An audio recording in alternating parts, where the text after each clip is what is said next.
Okay, we will now turn to item E1, our Vision 2020 Quality Schools in Every Neighborhood report, and I think this is an update on our anti-bullying efforts. Superintendent Martin. Thank you very much. Do we have the clicker for the PowerPoint? And I'll invite Stan Anshin to join me up here on the dais for this item. And Josefina, do we have the clicker for the... Okay.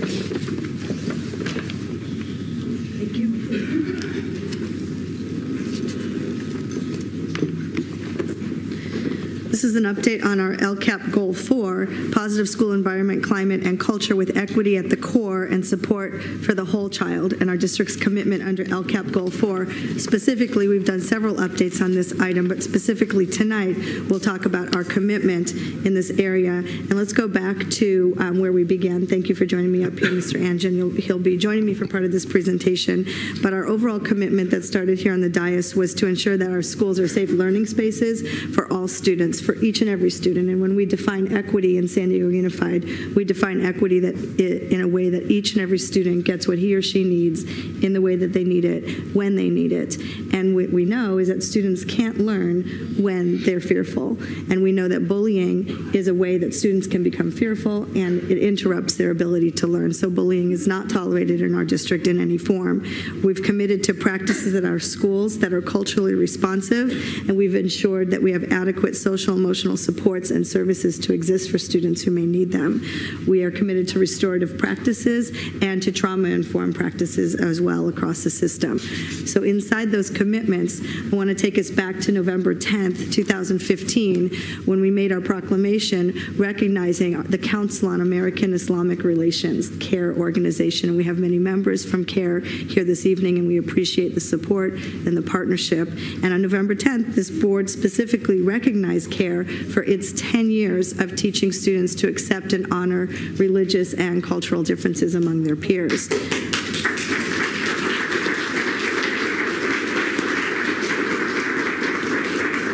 We very much appreciate the way that CARE has been involved in our community and civic engagements. We talk in our district about civil and just schools and the importance of social justice, and to have schools that understand civic engagement are also schools that promote cultural awareness, cultural tolerance, and understanding, as well as the principles that are associated with justice and equality that are so important for democratic education in our society today more than ever. If we look back at November 10th, 2015, the climate then and the climate now, our commitment at that point when we made that proclamation was important then and even more important today than ever.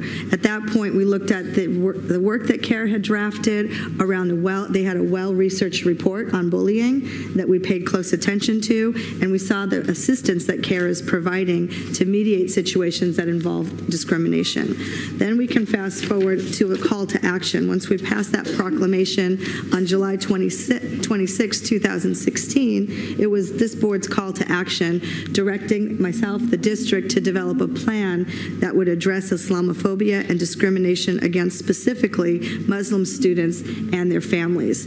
From that call to action, we also put it in the context of the state level, taking specific action and passing laws also addressing these issues. So there was AP 6381 on bullying and intimidation. That was our administrative procedure. Then we have AB 9, SES Law, and AB 2845, the School Safety, Safe Place to Learn Act, which was approved September 25th, 2016. And in that was specific reference made to providing support for students who are Muslim, Sikh, or South of Asian descent. So in that context as well, we're moving forward with our call to action. Everything that we do when we take a call to action is based on launching with the metrics that we know can back up what we're doing, and when we make decisions and put supports in place, we're able to track that. We put our bullying reporting procedures in place, and we're required to report incidents of harassment or bullying. That was our administrative procedure. And we report bullying on the basis of sex, race, color, or national origin, disability, sexual orientation, or religion. And so we have the metrics and the data that we're tracking in this area that we'll continue to use, so we have measurable outcomes for the work that we're doing to make sure that all students are protected across our system. So what will that look like? What does the plan actually look like as we take this call to action. And I can say I've asked Stan Anjan, our Executive Director of Family and Youth Advocacy, to join me as he'll lead the work going forward next year. And we have immediate plans, and then before school starts in 2017, what will we see, and then over multiple years. What I can say before I turn it over to Mr. Anjan is that in next school year, we have designed specific supports for our Muslim families and youth that will be able to allow us to implement this plan at an even greater degree, and we look forward to that work, but we'll have Mr. Anjan talk about what those specific steps are right now.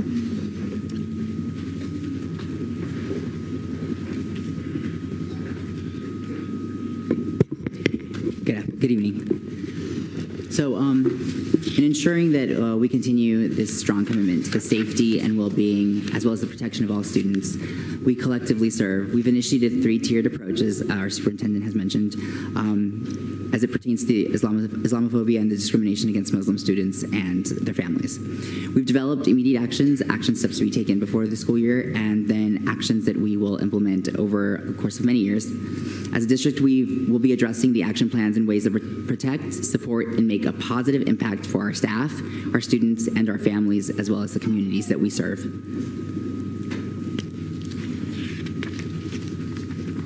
So what are the immediate steps or actions? We'll begin with messaging through staff and parent letters that address the issues around Islamophobia and ensure that we have direct support.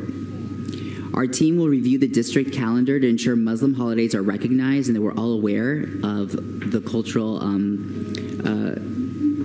become culturally aware of these days. We will be including a link of supports on the district's report bullying page so that families have direct access to the resources, as well as provide resources and strategies to support students during the upcoming month of Ramadan. We'll continue the collaboration with community partners and the district departments, as well as respond to community issues with the support of the family community engagement community organizers.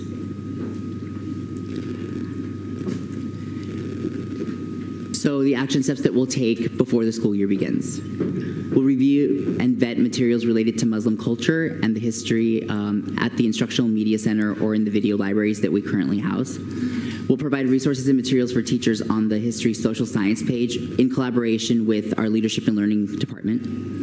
We're adding information related to this topic in the annual employee notification, which will be the AP 6381. And we're exploring and engaging in formal partnerships with Council on American Islamic Relations. And so we'll continue that great partnership that we currently have. And we're excited for that moving forward. In terms of the steps we'll take over the next few years, we're looking to create a survey that will measure knowledge and implementation of practice. We're really wanting to refine what we do and ensure that, that we're always looking at the community to address the work that we are creating in service of our families and students. We're identifying areas of prevention, intervention, and restoration. So continuing that great work around restorative practices in the trauma-informed care that we're currently leading.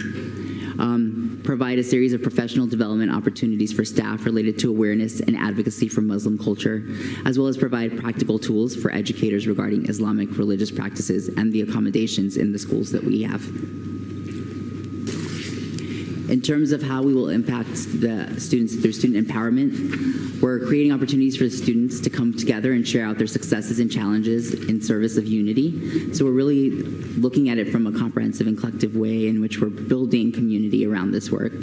Identifying safe places and individuals for students to reach out on campus if they have a concern. So again, continuing our great work around safe schools and safe environments, and exploring the clubs at the secondary level to promote the American Muslim culture and the student experiences. In terms of how we look to engage parents and the larger community, we're providing family and community opportunities to connect, share experiences, attend professional development, and receive resources. So again, things like our family community engagement resource, community organizers responding to community needs, as we have currently already engaged with in some of the cities. And then celebrate the accomplishments of parents, students, and community in creating safe spaces. Thank you. Great. Thanks, Dan. We've got a number of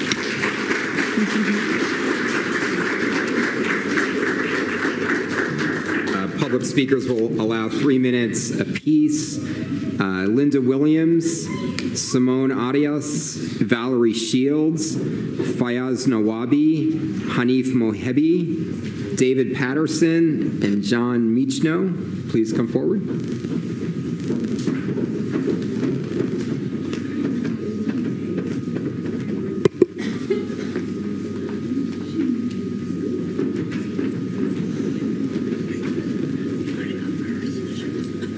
Hi, Linda.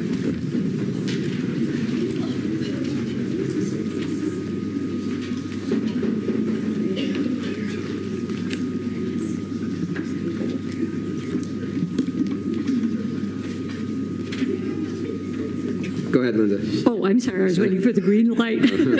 Sorry about that. I'm Linda Williams, retired from the district after 39 years, K through 6. And good evening, Cindy and esteemed board members. Good to see you again.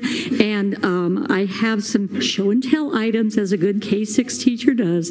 And I don't know if you'll be getting them now or later, but I have some tools that can be used to very powerfully support the efforts to address Islamophobia. Ever since July, when the measure was passed, I have been very excitedly working with the CARE committee to address Islamophobia as a community member, and I'm very grateful for the district's support and for the wonderful work done by Linda Truesdale in meeting with us and Race Human Relations. Looking forward to working with Stan. It'll be great to have you as our partner, and just very excited and celebrating where we are now and looking forward to where we're going. I would like to highlight 3 no-cost or very low-cost practical tools that the district can use to very powerfully address Islamophobia. This is the Peace Path, that is a restorative practices, restorative justice tool that is offered by Cherokee Point Elementary, developed by them. And Godwin Higa has also said that he will be willing to train people in how to use it. It's elegant in its simplicity, but it is very robust and powerful in its steps. And I would also like to offer ways to develop empathy, compassion, awareness of restorative justice, and trauma-informed lens with the questions that students would be asked with whatever they read, to provide the proof or evidence in their text to how are the characters feeling and why, what harm has been done, did anyone implement compassion or restorative justice, what would you have done, and what were the unmet underlying needs. And that is on this little sheet with my smiling face on it. And then in addition to that, I would like to truly celebrate the very powerful role that restorative community circles, let me rephrase that, classroom community circles, community building circles, because before you need to use them in a restorative way, you need to develop and establish the relationships and the mutual trust. And this is just hand in glove with our district's intent and efforts to develop restorative practices and restorative justice. So I'm excited. I celebrate what we've done so far. Looking forward to an official MOU between CARE and the district, and having our committee work actively to support you in making it so. Thank you so much. Thank you.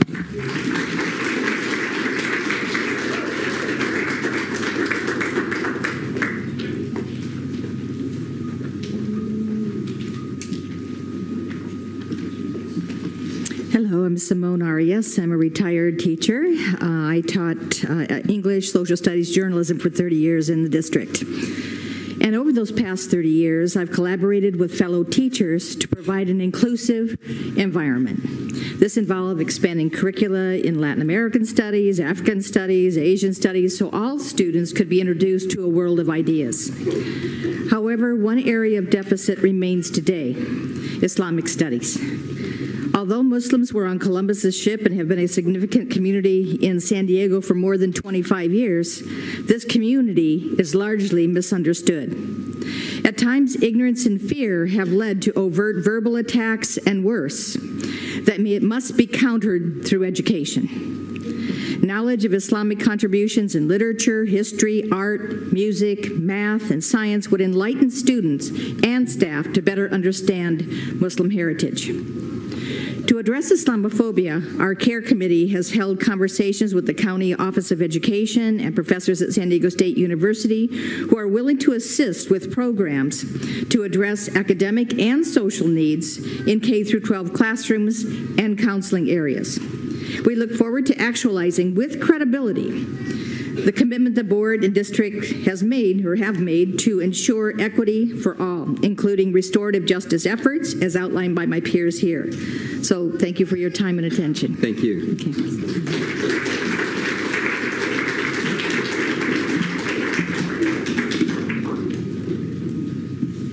Good evening. My name is Dr. Valerie Shields. I am a retired principal from the South Bay Union District.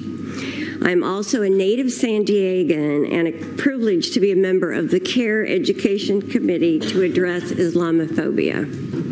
I stand before you to urge the adoption of Vision 2020. I am excited at the prospect of San Diego Unified, the 5th largest school district in the nation, becoming a model for the rest of the nation in terms of creating schools where there is no Islamophobia or the bullying of Muslim students in particular. Unfortunately, as seen in the data supplied by CARE earlier, that is currently not the case. Therefore, this committee has been formed. One of our areas of focus has been what you viewed under action steps, to review and vet materials related to Muslim culture.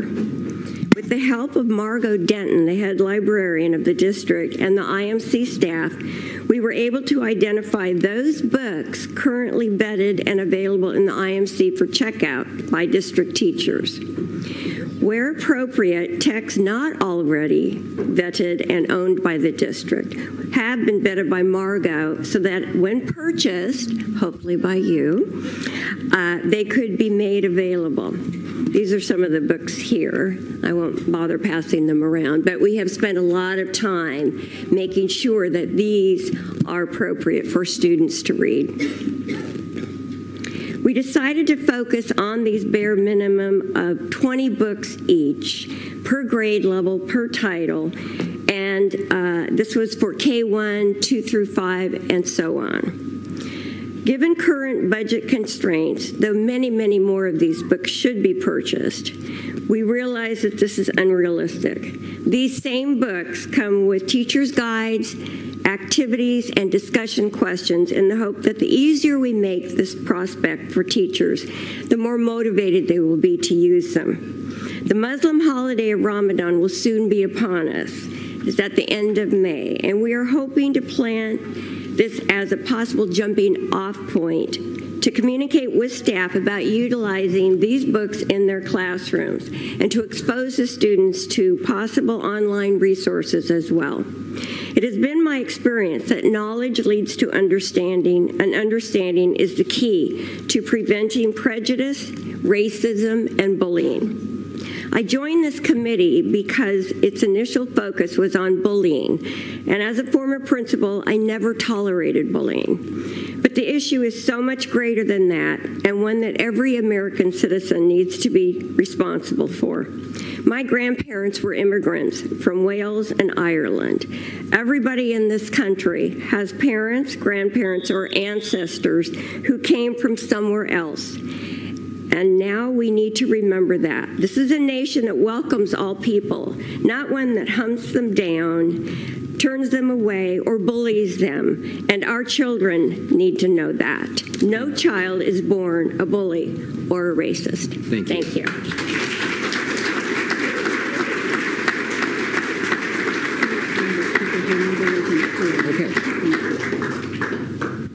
Hi, my name is John Mishno, and I'm with an organization called San Diego Nonviolent Communication. It's a peer-based group of people that get together to work on being more skillful and compassionate in their relationships at work and family. And our group has been attracted to this cause for CARE and to support the district to have a bullying prevention program because we have concern about the health and welfare of all of our students and their academic success. And we've done a little bit of research in some of the costs that happen due to bullying, and just to express support and appreciation to you on the board for recognizing these costs and working to mitigate them. So I'm using a study in Pennsylvania, 49 counties there that had cost savings for healthcare costs for children immediately, for school costs and school revenues due to lost enrollment, and due to societal costs long-term for children that later grew up, ended up in the criminal justice system or in drug and rehab. So the health costs included immediately costs to kids that were headaches, sleep problems, anxiety and depression, and other psychosomatic symptoms. The school costs were kids that had to leave school because they were bullied, or if they were bullies, and to seek alternative placement, drop out, or transfer, so the loss of revenue to the school districts. And then long-term social costs were that children who report using bullying behavior against others are over 3 times as likely to have multiple criminal convictions by their early 20s and higher self-reports of drug and alcohol use. So that creates a burden to taxpayers. So what we're doing here today is a huge financial positive benefit to not only the children in school, but to all taxpayers and all the stakeholders in our society. And I just want to say I appreciate you for doing that. And I want to let people that might not be aware of these benefits to let them know about the steps that you're taking on their behalf. Thank you. Thank you. Thank you.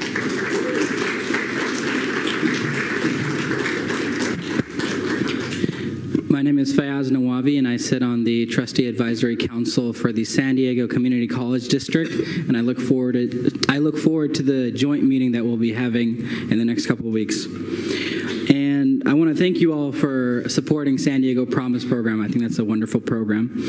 I came here, I recently stopped being a teacher. I was teaching 2nd grade, and I want to tell you why I stopped being a teacher the day after Trump got elected. I went to the auditorium, and the kids were getting an assembly line. I was teaching 2nd grade, and these are 7-year-old children, and they were having an argument in my line which country they should move to. This is a conversation 7-year-old children were having. And as I took my children upstairs to their classroom, one little girl, she came late to class. And she sauntered in the class, and she looked very angry and sad at the same time. And as she sat down in her seat, our protocol in the classroom is you have to put your backpacks in the cubbies. And she didn't do that. She just left her backpack next to her seat. And she said, when she was sitting down, in an angry voice, that Trump is president.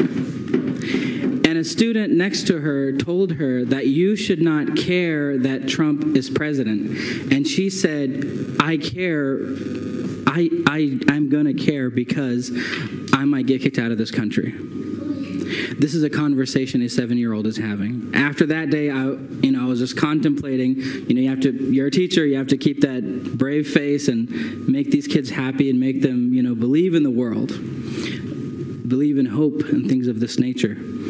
But that night when I was driving home, I came to the realization that I can't really positively affect these kids when they're in this environment where this administration is going to be saying and doing horrible things to them in their future. So I said, I'm going to get out of this field of being a teacher, which was my passion, and try to work to protect their civil liberties.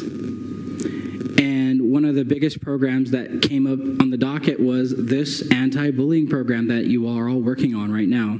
So I would really appreciate it. As a former teacher, as an instructor, and a person that trains the future of our nation, I would really appreciate it if the board were to accept this initiative and continue this training program. Thank you very much. Thank you.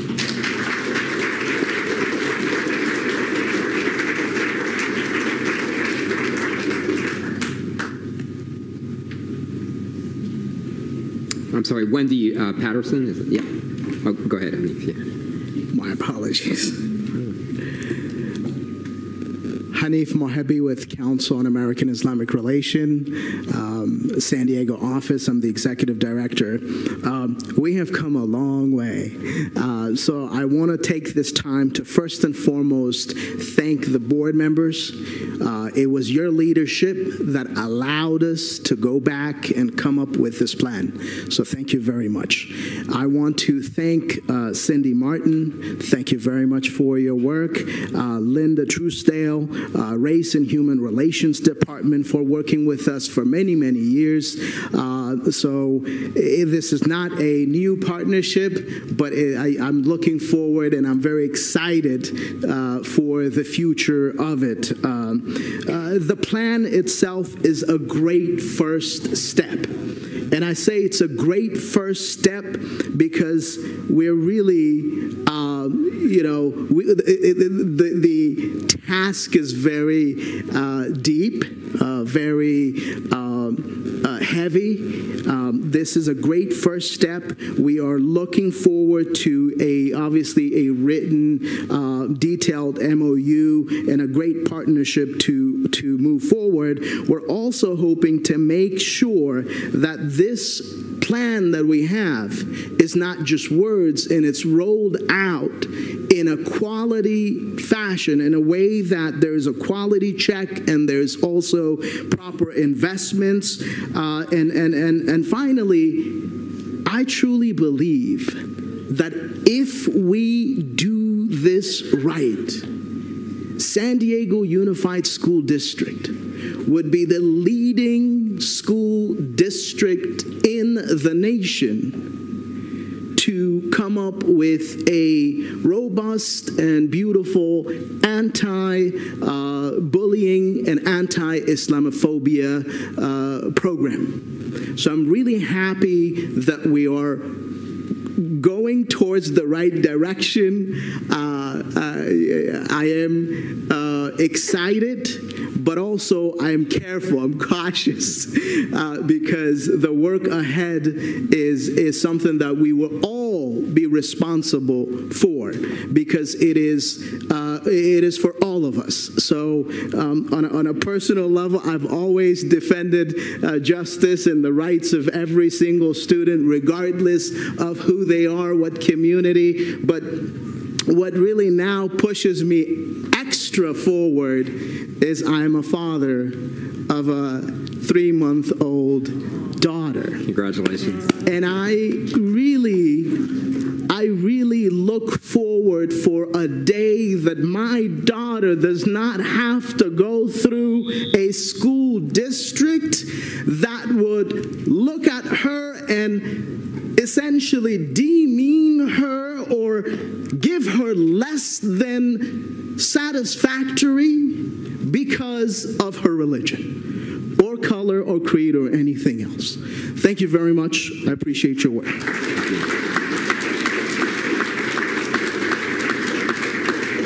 Wendy Patterson. Hi, my name is Wendy Patterson, and I was born in Brooklyn, a very diverse community. I had classmates of all races, religions, friends, and later on bosses and coworkers.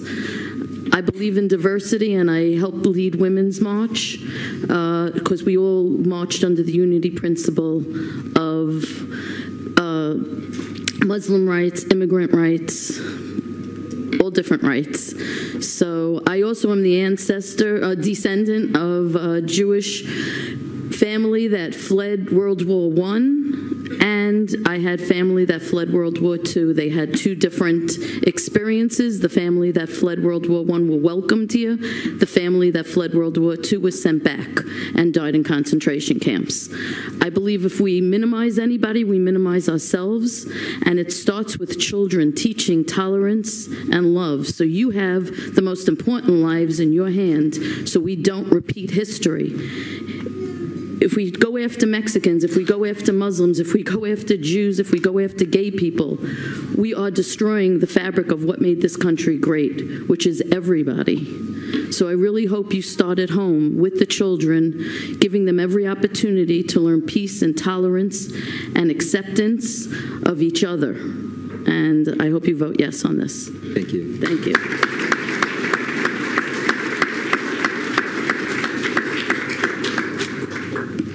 David. Yes. No, thank you. My name is David Patterson. I represent the San Diego Veterans for Peace. We are United States military veterans, many of whom saw combat in Afghanistan, Iraq, Vietnam, and the Korean Wars, who are appalled at the current spate of bigotry, racism, and hatred expressed towards Muslims. Bigotry and racism violate all of the values we believed we were defending during our military service. The ideals contained in the Constitution, to the degree that they have been manifested in the U.S., have been a beacon to much of the world because of the diversity, openness, and respect for people of all faiths that most people in the United States live by. It would be a great calamity if we let fear give rise to hatred. Fear-mongering endangers our national security and gives rise to hatred and racism that play into the hands of an enemy that wants to convince Muslims around the world that the West, led by the United States, hates them, and that joining ISIL or similar organizations is the only way to truly observe and defend their religion. We can never defend ourselves effectively by playing into our adversary's strategy, giving credibility to their recruitment propagandas. We endanger ourselves whenever we make that mistake. We call on everyone in the United States and here in San Diego to let their voices be heard and to stand up for the values of tolerance, respect, and love. I ask you then, as the leadership of the San Diego School District, to take action and put a stake in the heart of Islamophobia with decisive action. It appears that this plan you have is a start there. We at San Diego Veterans for Peace stand ready to help you do that in any way that we can. As an example, in this largely military town, we as veterans can speak to your students about how they need to stand up for the values that so many people have died for. Let's engage the students in driving out their fear and replace it with pride and strength. Our phone number is on that flyer. Please call us. We'd love to help you. Thank you.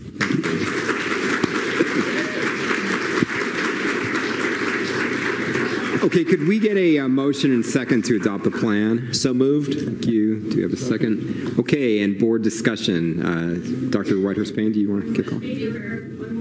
One more speaker. I'm sorry. Go ahead. Very quickly. Yeah. That's a hard act to follow. He certainly summarized everything very well. My name is Marilyn Lyons. I'm a teacher of 20 years, taught in bilingual programs throughout Southern California. And I'm just here to reiterate what so many others have said so very clearly and articulately and really eloquently, is that we so need to support interracial understanding. I stand here on the eve of the death of Martin Luther King Jr., remembering a person who honored interracial understanding and interreligious tolerance. And I just encourage the board to continue with or to allow the development of Vision 2020 by enabling students to be understanding of various races and cultures, and by encouraging them to work together. I can tell you from my own experience as an English as a second language teacher for more than 20 years, and as a bilingual teacher also in full-on bilingual programs, that I have seen these kinds of conflicts occur, and I understand that students need training. They need a way to resolve conflicts. They need the underlying knowledge so that they don't become bullies. And I think all of this can be done with understanding, with training, with the CARE initiative, moving it forward. I think students will successfully work in the classrooms together. And I think they will see that vision even better sometimes than the adults. And so I want to say that I'm here tonight just to encourage that and to encourage what has already taken place and what will be happening in the classroom. I'm here to say, just protect our kids, okay? Thank you.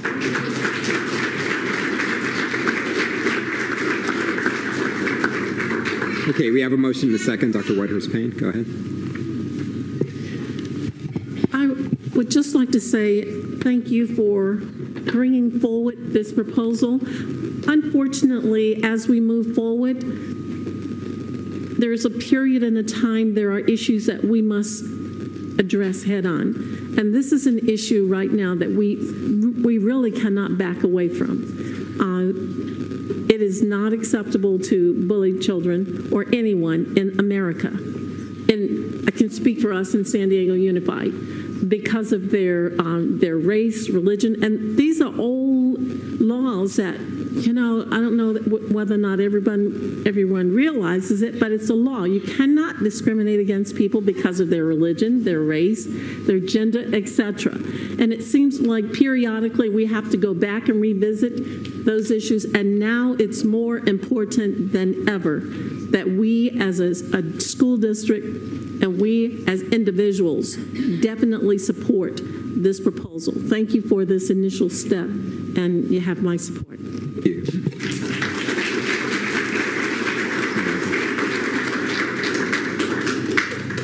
I want to, first of all, thank all the trustees on the Board of Education, because when we first explored this concern in July, we looked at the challenges and the opportunities, and we voted unanimously to ask the staff and the superintendent to come back with this kind of a plan. And so I want to say thank you to all the trustees, and I'm very impressed with the work of Linda Truesdale and Superintendent Cindy Martin. Thank you very much, because as many of the speakers have said, and as a lot of us know, that when we create a climate where it's okay to celebrate diversity and difference, then it makes all of our children safer, not just the children that happen to be Muslim. And that's one of the benefits that we've seen by working with a lot of different diverse groups combating hate and bullying in schools, such as the Anti-Defamation League, which is a Jewish organization, but they work with our schools to try to prevent Islamic bullying, racial bullying, or fighting, and protect LGBTQ students. Because if we are establishing as a board and as a staff the expectation that we will absolutely not tolerate bullying of gay and lesbian students, we will absolutely not tolerate anywhere in our organization bullying of students based on their religion or any other characteristic. We cannot allow marginalized groups of people in our society to be bullied, treated differently. And so I'm really, really excited about this continuing the Vision 2020. This isn't the first time we've talked about this kind of climate and culture for our children. We all want our students to have a positive learning environment where they feel safe. And this is a huge demographic group of our students, and I look forward to continuing to work with CARE and all the other organizations to make sure we're doing everything we can to stop Islamophobia and to make our schools safer. So I'm really excited about this first step. Thank you. Thank you.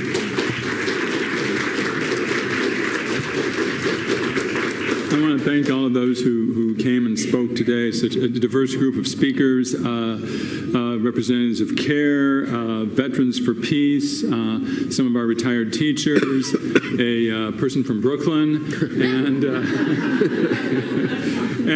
very diverse crowd. But we've been, you know, this issue of bullying we have been talking about for the last few years, and we certainly are not saying that we have come anywhere close to conquering this problem, but we are still very vigilant about this. And I don't think that even a year or two ago we would have imagined that we would be facing a bigger issue than we were initially, because now we have on the national stage, when people openly discuss hatred and discrimination against various groups. So we really need to redouble our efforts at a time like this. So I really appreciate all the people from the community who've come out and spoken about this, and we at San Diego Unified are going to work very closely with you to make sure that we deal with this problem. Thank you very much. Thank you.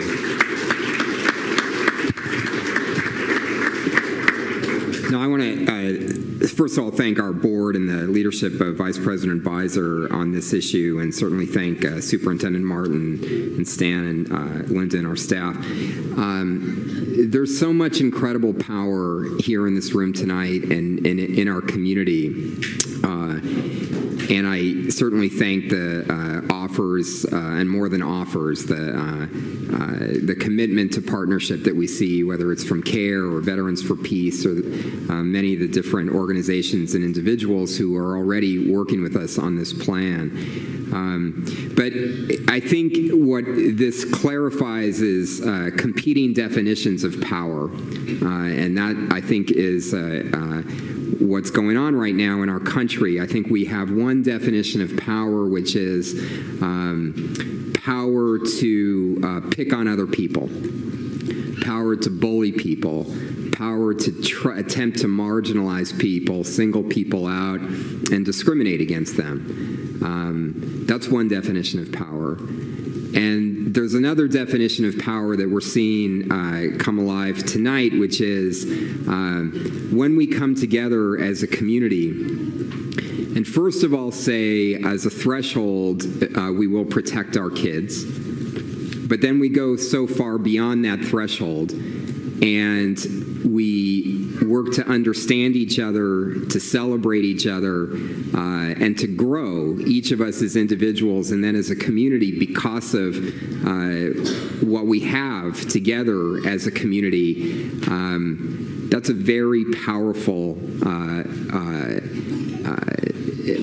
work in progress. This plan, of course, will be a work in progress. It's so much more already than words on paper, and as we go forward with the partnership and with the work, the words on paper won't be able to express what is really happening for our kids. But it's the power that we're creating together to lift each other up and to fight back against such a narrow and ultimately losing definition of power that we see coming from some places in our country today. So thank you for coming together and creating an even more powerful community, and we look forward to this work together. And with that, please vote.